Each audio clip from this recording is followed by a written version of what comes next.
somewhere before. So today we're here to talk about Sioux City from 1910 to 1920. I put this talk together, I don't know, maybe a year ago, and I started taking a look at it yesterday to present today. And I thought, my goodness, Tom, how did you create such a monster of a talk? This has 173 slides. So clearly I'm not going in depth into anything, but we're going to take a look at a whole lot of things. So I took a look at the YouTube video. There is a YouTube video of this on the museum's YouTube page. It's a 56-minute talk, and I suspect will be about the same today. So settle in and enjoy yourself. So Sioux City 1910 to 1920. A little bit about Sioux City history. We have Sioux City from 1840 to 1857, which I've deemed kind of the pioneer era, where Sioux City is just beginning. We have the end of the fur trade era here. We still have some of the Native American tribes still residing in and around the Sioux City area. We enter the 1857 to 1868, which is this pre-railroad era where Sioux City's established itself. It's gone through one financial panic, and the area begins to establish itself as an agricultural depot of sorts. Then we enter the railroad era, which is a real era for Sioux City growth between the arrival of the railroad in 1868 up to 1886. This is where railroads are being built throughout Northwest Iowa, into Minnesota, into the Dakotas, and this is where Sioux City begins to take on much more of a depot or gateway point into the Dakotas. And it's from that building that we kind of enter the boom era of Sioux City from 1886 to 1893. This is where Sioux City emerges as one of the top 100 largest cities in the United States. Now, you know, I says, please see video. There is a video presented by my coworker Haley on Sioux City in the 1880s and 1890s. So Sioux City really emerges in this boom era as a leading American city. Of course, that's followed by the Depression era. After the 1893 bubble burst, there's an economic panic, and Sioux City's population drops from 60,000 down to 30,000. That is also included in that 1890s video. Then we have the rebuilding era of 1900 to 1910. This is an era of slow and conservative growth, where Sioux City again begins to emerge as an important American city. We see the consolidation of a lot of Sioux City's meatpacking industries. We see the building up of Sioux City's wholesale industries. So what does that hold for our era that we're going to be talking about today, from 1910 to 1920? Well, let's take a look. So in 1910, where we're beginning, Sioux City is Iowa's second largest city with 4,828 residents. Did I say that right? I don't even know right now. Sioux City is Iowa's largest meat processing center with $1,141,000 in receipts. That is the 5th largest packing center in the nation. Sioux City is Iowa's largest livestock market with $1.6 million receipts, also the 5th largest in the nation. Sioux City is Iowa's largest manufacturing center with almost $40 million in business.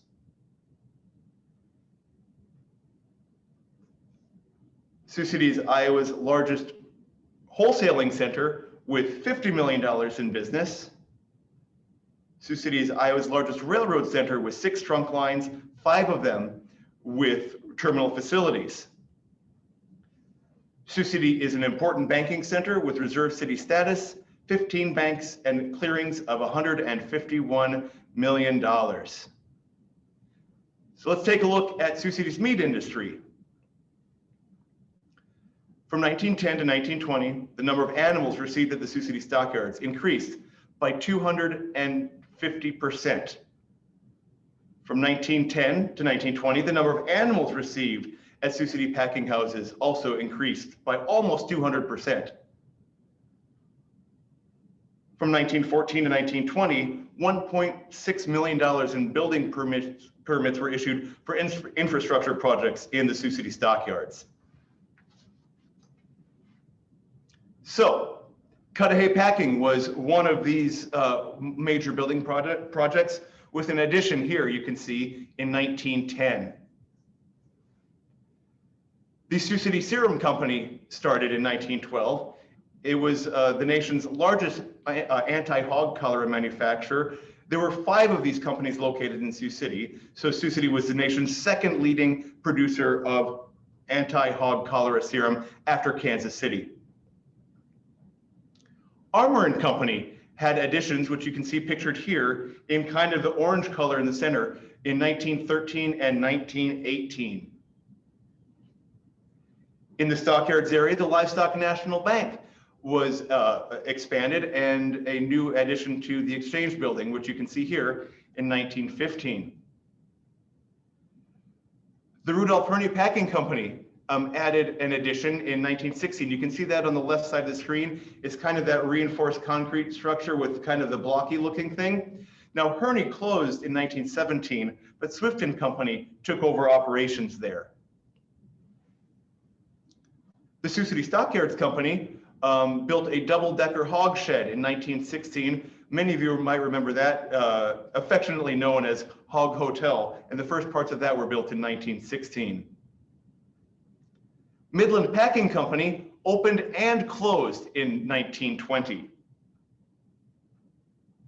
Let's take a look at other manufacturing and industry going on in Sioux City during this era from 1910 to 1920. The value of manufactured goods increased from $40 million to $175 million. In our 19-teens, the number of manufactories nearly doubled, more than doubled, from 163 to 394. From 1910 to 1920, the number of factory employees increased from just over 4,000 to just under 12,000. So among these new institutions or expanding institutions was the Sioux City Bakery, which opened in 1911 at 813 West 7th Street. Johnson Biscuit Company was started by Tollerton Warfield in 1912. This was their factory at 5th and Wall Street, which is today Floyd Boulevard. Keeping in that bakery line, we have Campbell Baking Company, which opened in 1919 on Grandview Boulevard. This was, at the time, through the 1920s, Iowa's largest bakery. The Western Newspaper Union started in Sioux City in 1911. They built this building in 1912 at 5th and Virginia Streets. We can see consolidation of the brick industry. Now, there was a lot of consolidation in the brick industry back in the 1890s and in the first decade of the 20th century, but more stuff is happening in this time too. So the Clay Products Company was incorporated to operate the Sioux Paving Brick Company, the Lower Brick Company, and the Holman Brick Company in 1911.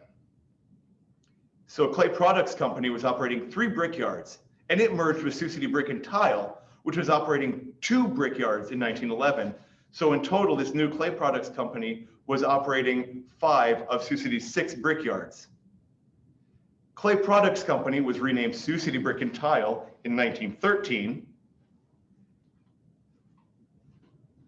And the Sioux City Brick and Tile Company purchased L.J. Haskins Brick Company in 1914. Therefore, this Sioux City Brick and Tile is now operating 6 brickyards in Sioux City and Sergeant Bluff in 1914.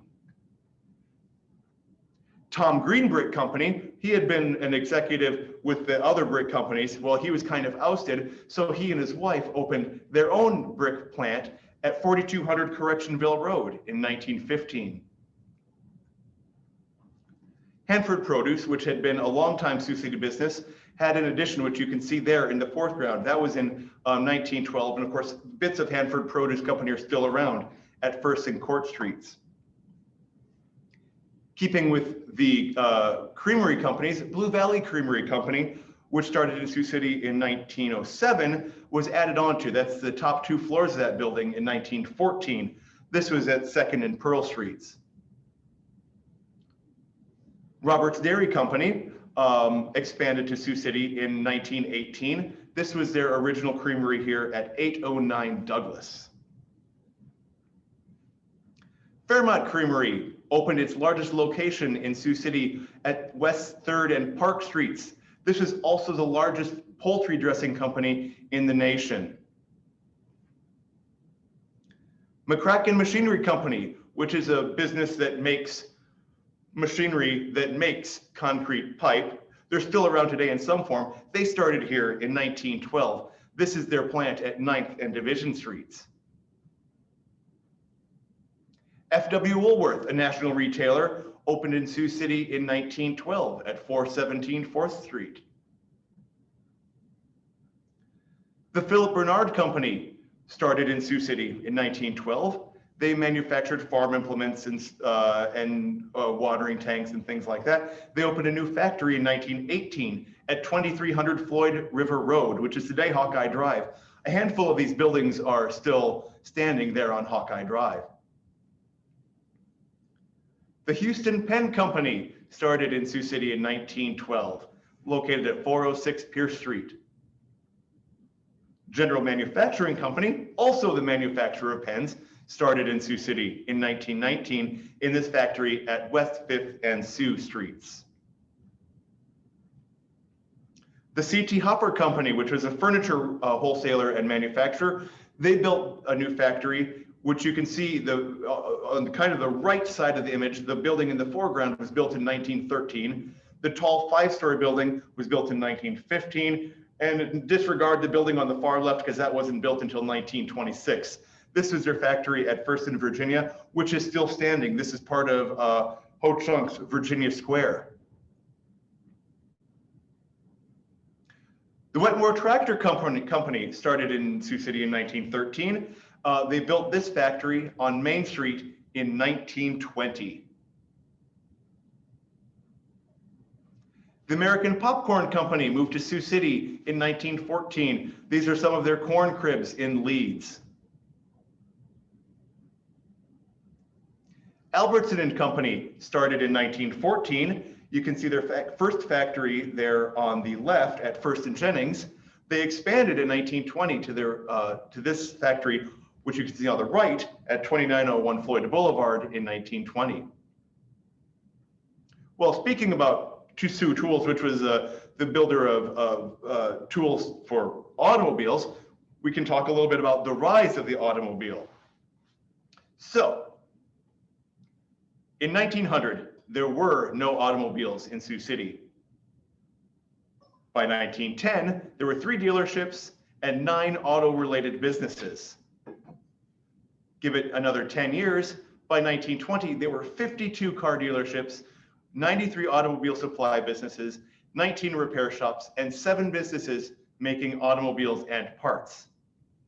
Interestingly, Iowa had the highest per capita automobile ownership in the nation, with 1 car for every 6.2 people. Of course, Nebraska was right behind, and South Dakota was not far behind as well.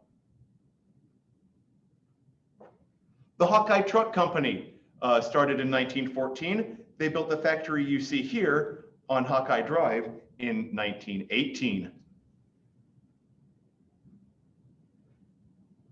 Warnock Company, which was a Ford automobile dealership, but they also had a manufacturing division, opened this factory in 1915 at 100 Mill Street. If you don't know where 100 Mill Street is, you're probably not alone. This would be the south side. This would be on the south side of the present-day Battery Building / Hard Rock Hotel and Casino. Some of you might remember it as the A&P or Johnson Hardware, not Johnson Biscuit. Wrong side of downtown. The Sienna Cigar Company started in 1915. This is their factory at 1114 5th Street.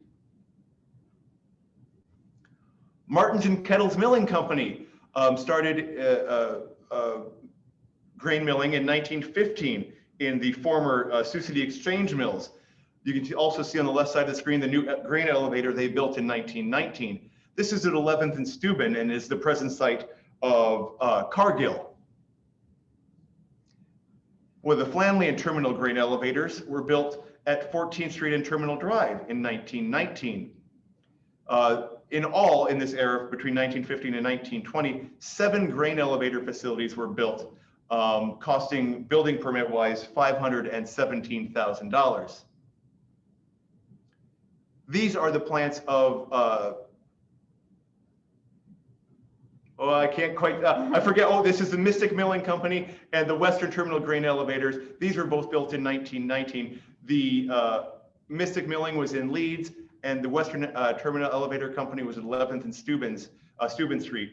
The Sioux City Grain Exchange started in 1907, and by 1920, Sioux City was the fastest growing grain market in the United States.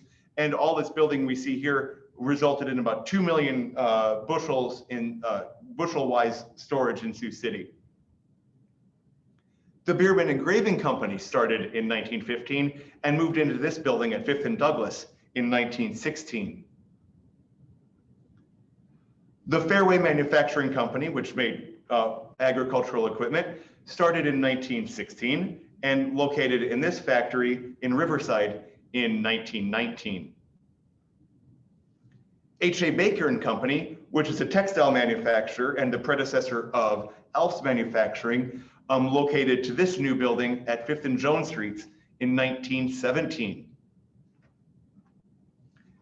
The Steam Tractor Auto and Manufacturing Company, the manufacturer of Carbino piston rings, started in 1917, and this was their factory and retail outlet at 219 West 7th Street. Today, J&L Staffing is located there.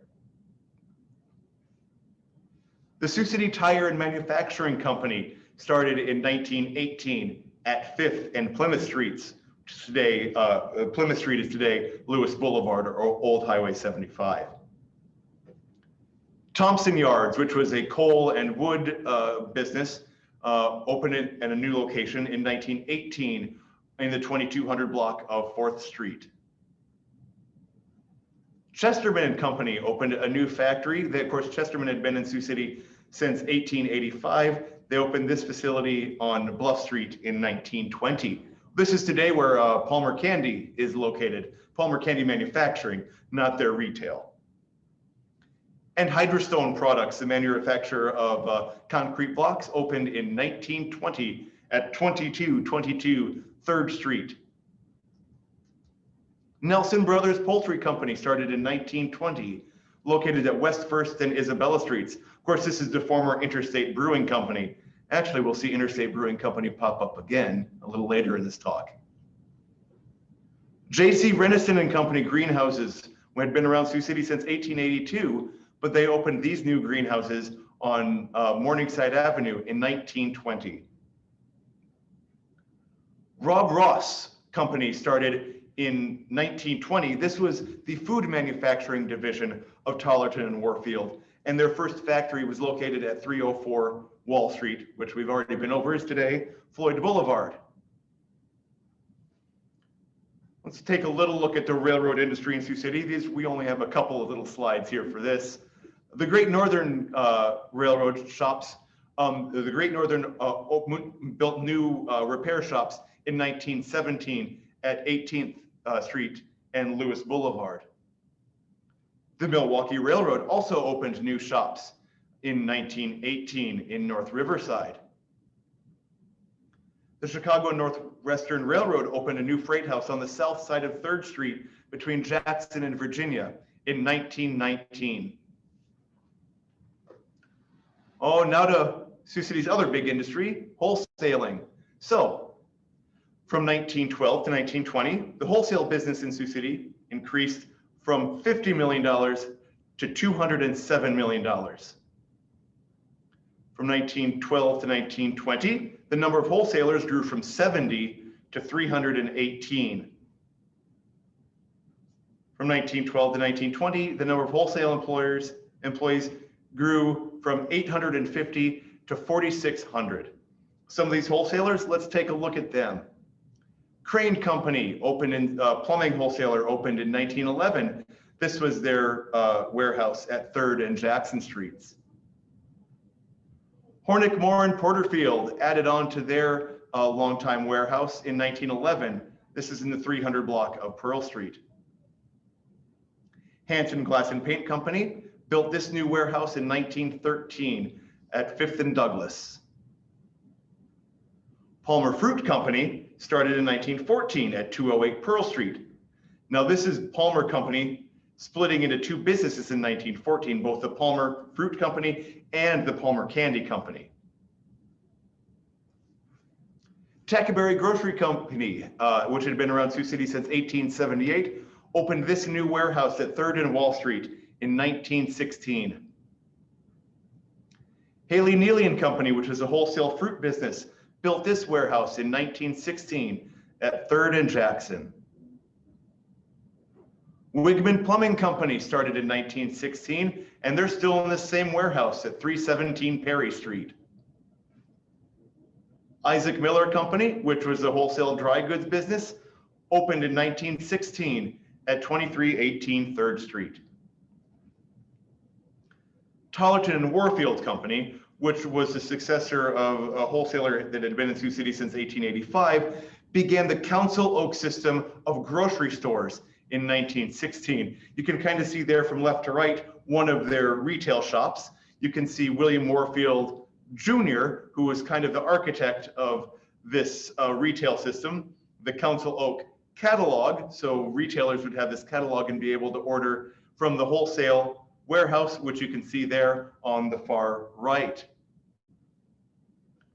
Oh boy, now we're to the big section, all this downtown building going on. This is the commercial block built in 1910 at 505 to 511 Pierce Street.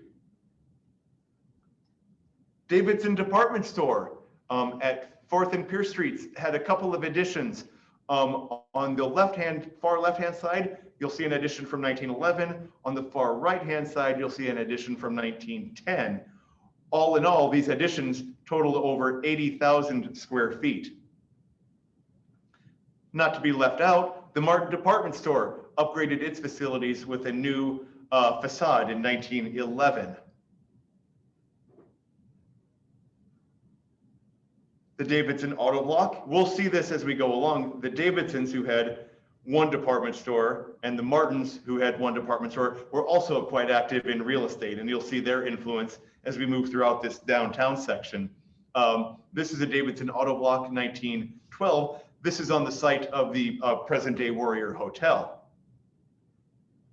The Jackson Hotel at 5th and Jackson Street was opened in 1912. The Hotel Howard, with the portion on the far left-hand side of the screen, the 4-story section of that building was built in 1912, and the top 2 floors were built in 19. This is in the parking lot in front of present-day Ho-Chunk Center at 3rd and Nebraska Street. Ralph A. Bennett built his Motor Mart in 1912 at 6th and Nebraska Streets. This building has just undergone renovation and is Bluebird Flats today. G.H. Jenkinson Company built this structure in 1912 at 5th and Pearl Streets. This is where McCarthy and Bailey's had been located up until. Lindholm Furniture Company opened a new structure in 1913 at 412 6th Street. We'll see more about why in just a moment. The Martin Hotel opened in 1913, and a large 8th floor addition was built in 1918. This is, of course, at 4th and Pierce Streets. This was made possible because the Mondamon Hotel had burned down in January of 1930. January 30th of 1912.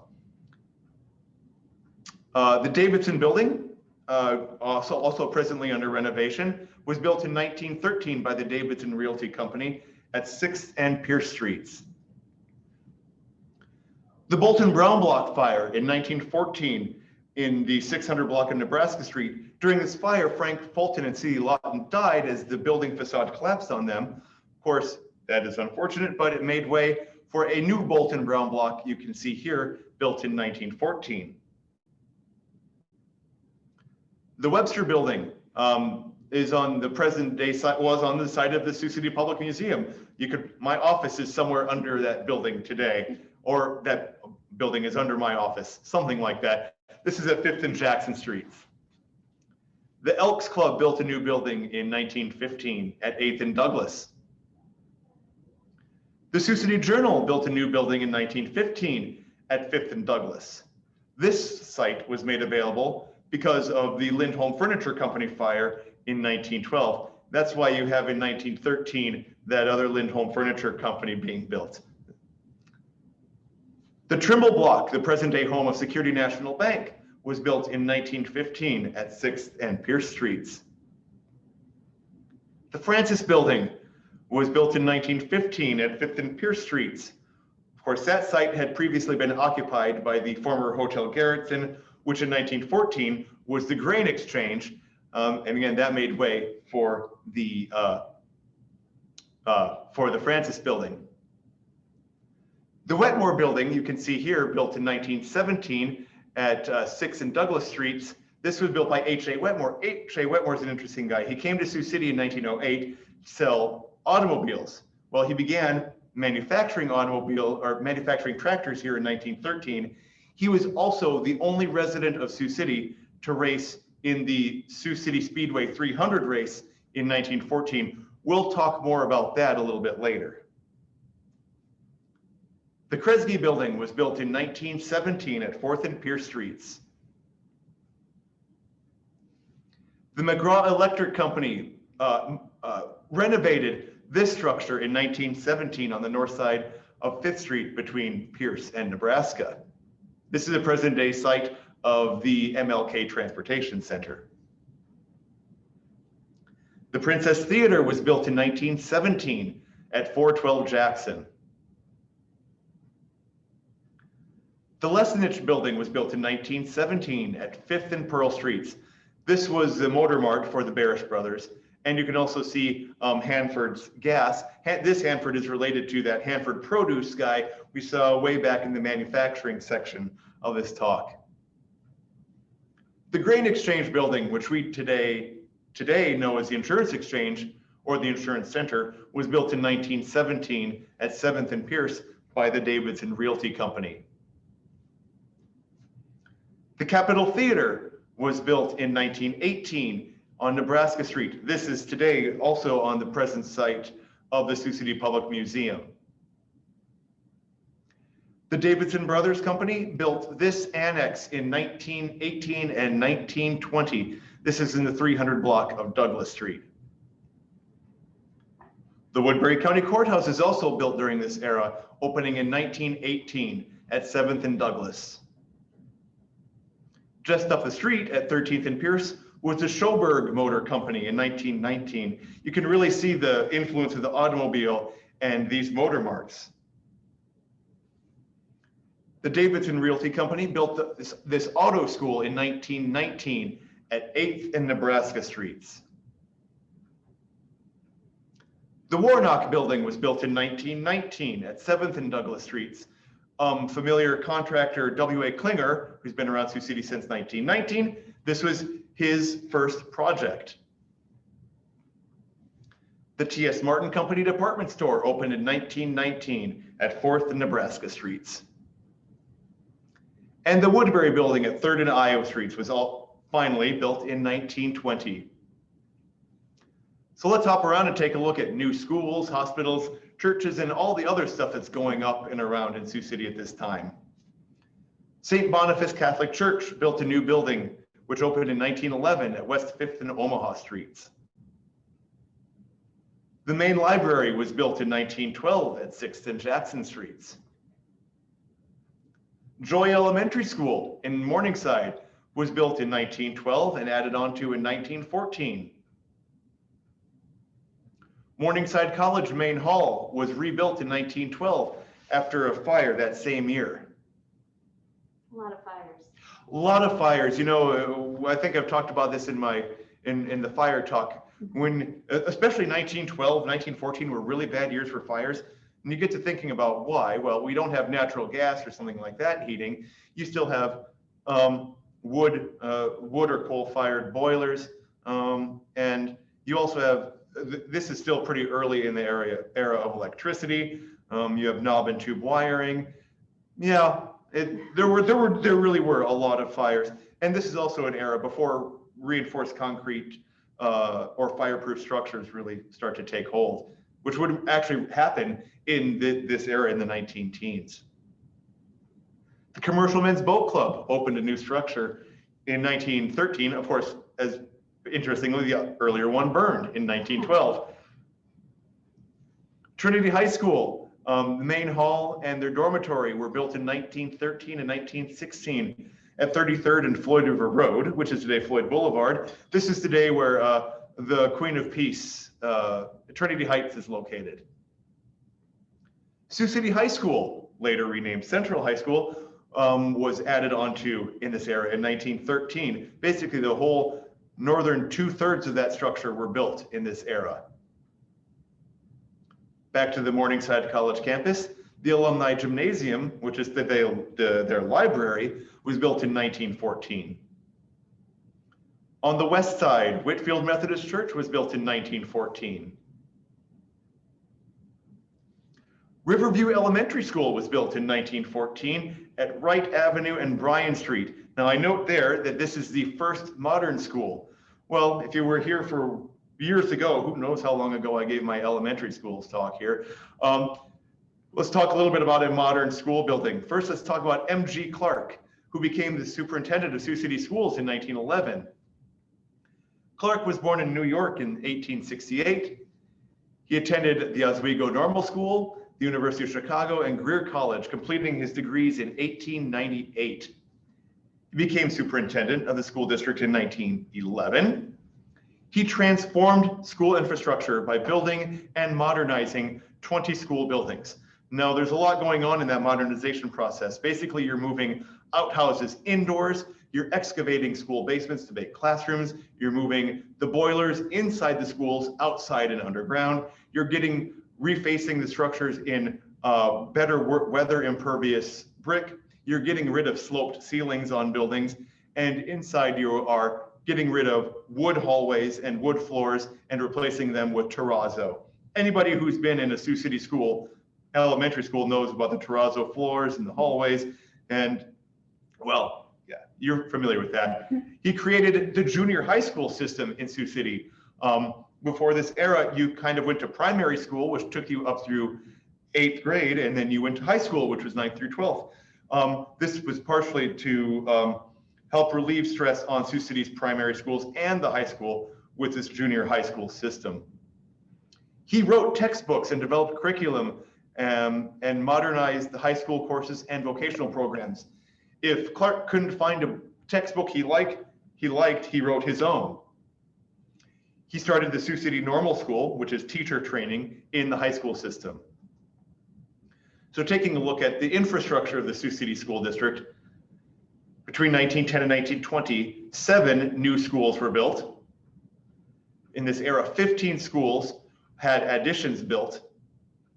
Between 1914 and 1920, the building permits for these schools totaled, well, I can't see what the number is. It's off, I think it was like 600,000, something like that. Here at the bottom of the screen, you can see a modern Everett school and a modern Whittier school. 780. It was 780. Just so you know, in my viewer preview, I can't quite see the left-hand side of my text, so that's why. He's doing incredible. A new hospital, the Hillside Sanatorium, was opened by S.W. Stotts in 1915, and the new building, which you can see there kind of in the left background, was built in 1919. That was at 1816 West Street. Just as a bit of trivial information, as if this talk isn't full of trivia, S.W. Stotts also helped start Sioux City's Lutheran Hospital back in 1901. The Annunciation Catholic Church was built in the East Bottoms at 8th and Chambers in 1915. First Methodist Church moved into this building in 1915 at 19th and Nebraska. We have Holy Resurrection, I think it's Holy Resurrection, St. Thomas, and Trinity Orthodox churches all opening in the 19-teens, in 1916 and in 1918. At the bottom of the screen, you can see the original Holy Trinity Greek Orthodox Church and the original St. Thomas Church. Eastern European influence was greatly expanded here in Sioux City. We have St. Casimir Lithuanian Catholic Church, organized in 1914 and built in 1916. I can't quite see this. Between 1910 and 1920, more than 770 families from Southern and Eastern Europe applied for naturalization in Woodbury County. So this is the great big immigration of Poles and Russians, Jewish families, Italians. They were moving to Sioux City during this era in the 19-teens. Would you like me to try and adjust this? No, it's fine. Okay. The National Business Training School opened a new building in 1916 at 7th and Nebraska Streets. The Chesler Deaconess Hall built a new building in 1917 at 13th and Nebraska. East Junior High School in Morningside was built in 1917 and added onto in 1919, remembering back to M.G. Clark and the dawn of the junior high school system in Sioux City. This was Sioux City's first junior high school. I think it's worth mentioning that the junior high school phenomenon was relatively new. The first junior high school under that kind of name in the nation didn't open until, I think, 1909. The Woodbury County Poor Farm built a new structure out on Old Highway 141 in 1917. St. Joseph Hospital had a new nurses' home built in 1917. St. Vincent Hospital built this new structure in 1917 at 7th and Jones Streets. First Congregational Church was built in 1918 at 13th and Nebraska Street. Of course, the old First Congregational Church, which had only been around for 26 years, had burned in a fire in 1916. I want to stick with First Congregational Church just a little bit more because of one of their pastors, Wallace M. Short. So Wallace Short was born in Iowa in 1866. He attended Amity College, Beloit College, and Yale University Seminary.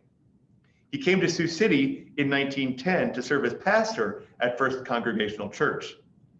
His anti-prohibition and pro-labor position, which were both relatively controversial at this time, resulted in his forced resignation in 1914. That did not stop Short, however. He was elected mayor in 1918, re-elected in 1920 and 22, largely because of his strong support of labor and his progressive politics.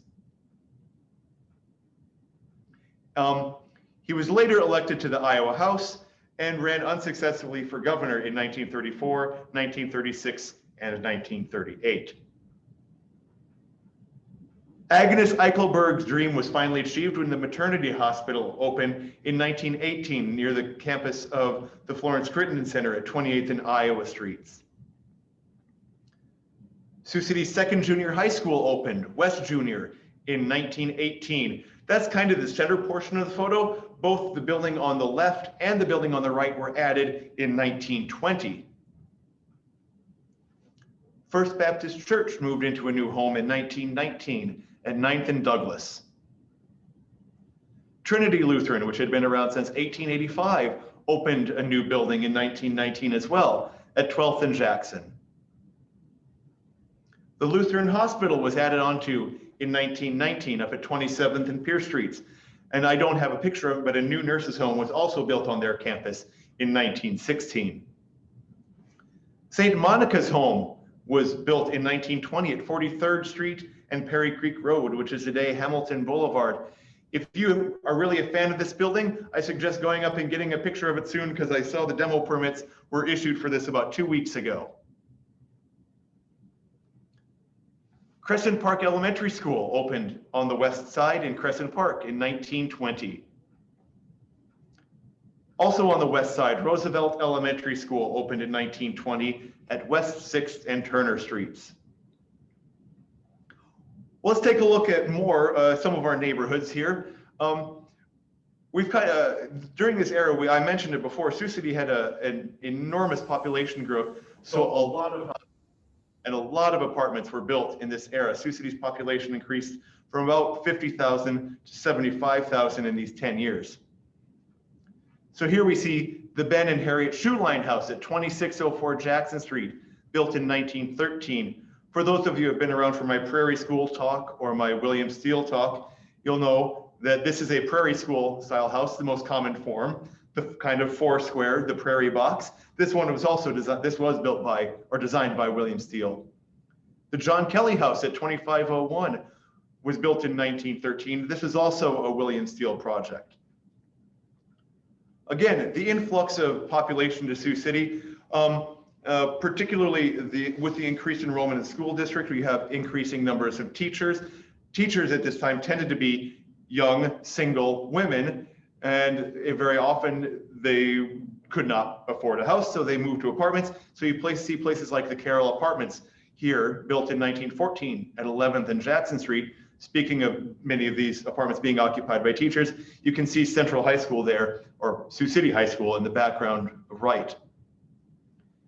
The Pilchard Apartments on Morningside Avenue were built in 1915, right across the street from Morningside Avenue. If you are up to date with the news, or at least as of like 3 months ago, this is the apartment on Morningside Avenue that was destroyed by fire. And that's rough. Yeah, I was just down there a little bit earlier today. It wasn't quite that far south. Up on the north side, the R.Q. Rouse House, built at 2100 Summit Street in 1915. Here we can see the A. Ashby, N.T. Hansen, and Carl Tennant houses between 1807 and 1817, Summit Street. These were all built between 1916 and 1918. Up in the Heights, the Jesse Natsker House was built at 2415 McDonald Street in 1916. This was kind of the dawn of the Heights. So the Heights began in 1913. It was founded by Byron Kingsbury and Origen S. Dean. There was this desire for a high-class neighborhood with large building lots, winding boulevards, and picturesque traffic islands. Now these big lots and kind of this suburban idea were new. This is something that really couldn't exist until there was either really good public transportation with things like streetcars, or the idea that everybody also owns their own automobile made sprawling neighborhoods like this more appealing. This Garden City approach to urban design became popular in the United States and Great Britain after 1902. The Heights features diverse architecture from the city's three prominent architects, William Steele, Boiler and Arnold, and K.E. Westerlund, who was just beginning his practice in Sioux City by the end of 1920. A couple of the houses, this is one house, such house, William Steele designed for H.H. Everest at 37 McDonald Drive. Again, this is a prairie school style, very popular both in residential and its related Sullivan-esque in downtown building. More apartments, this up on the north side, the Smith Apartments were built in 1917 at 18th and Nebraska. The Craftsman style was really popular, and you can see that here in the Tripp House at 3236 Jackson Street, built in 1918.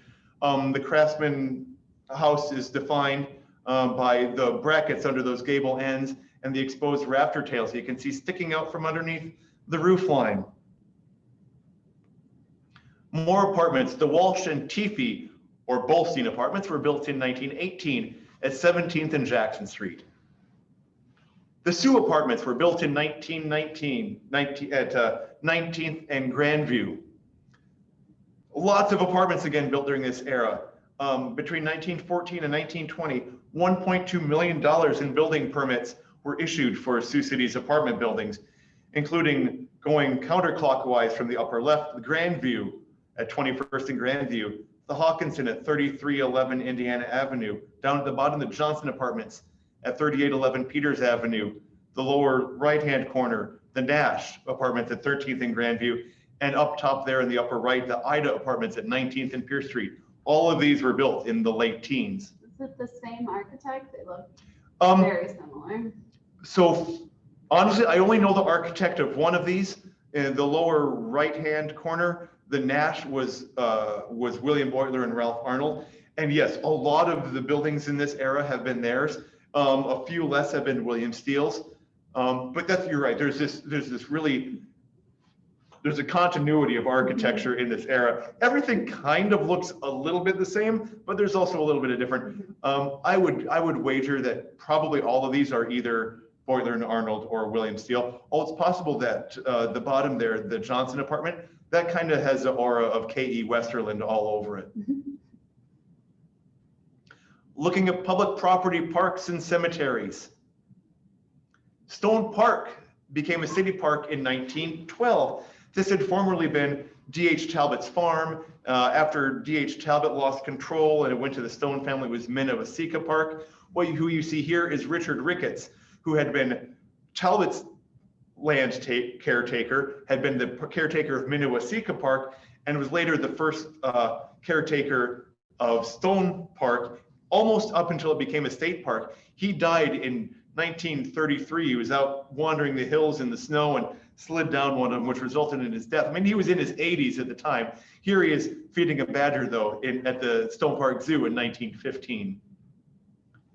Sunken Garden Park opened in 1915. What you see here are the cinders at the bottom of the hill there between 27th and 29th along Jones Street.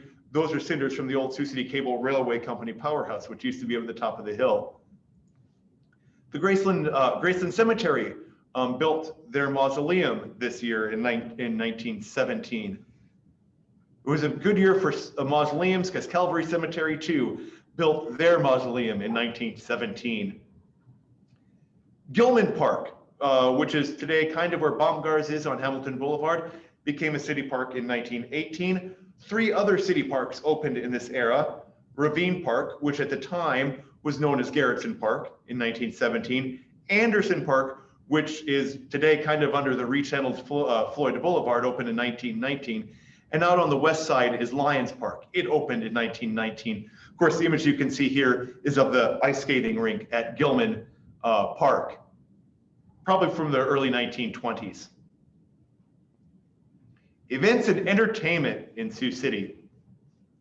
Well, the Interstate Livestock Fair, similar to the Iowa State Fair or the Minnesota State Fair, this was going on in Sioux City from 1903 to 1926. Here you can see the fair midway, probably right around 1920. In this era from 1910 to 1920, the racetrack at the fairgrounds was rearranged and moved to north-south. This is the new racetrack and fairground, as you can see pictured in 1910. Also, the Interstate Fair built a new swine barn here in 1920. Former President Theodore Roosevelt was speaking at Mizzou Park on the 3rd of September 1910, promoting a President Taft tariff. That's a lot of T's. President Taft tariff. He wasn't alone. Woodrow Wilson campaigned for his run for presidency in Sioux City. Here he is pictured at Morningside College in September of 1912.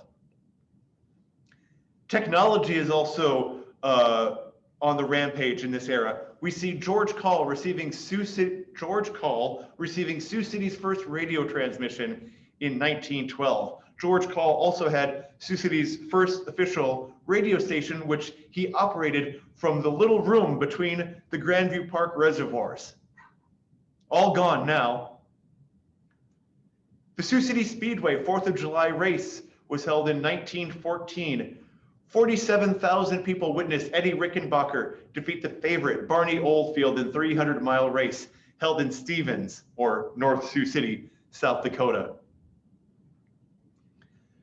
Once again, we encounter the prohibition of alcohol. Iowa reinstated prohibition at the beginning of 1916.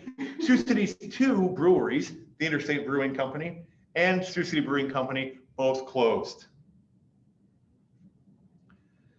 Mexican border war is going on. Pancho Villa's bloody raid into New Mexico in March of 1916. 200 members of companies H and L of the Iowa National Guard were mobilized and spent 7 months guarding the U.S. border on the Rio Grande River.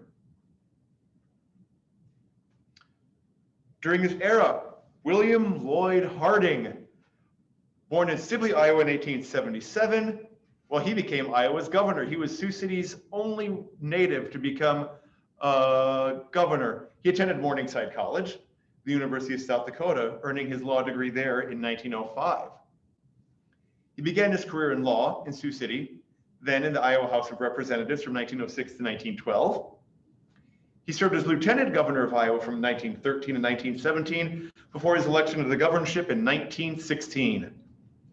The major campaign issues of that day were tax reform, prohibition, which he was against, women's suffrage, of which he had no formal position, and how to pave our county roads, the farm to market roads. After the United States entered World War I, Harding issued a very unpopular language proclamation, which forbade the speaking of foreign languages in public. This pretty much ended his political career, and a mismanaged pardon of a rapist and bribery, it alienated his political base, and he had no political career after all that. During Sioux City entered service during the Great War. War was declared on Germany in 1917, and almost 5,000 Sioux City men and women answered the call to serve. 104 of them perished in their service and became Gold Stars. Sioux City High School is active in military training.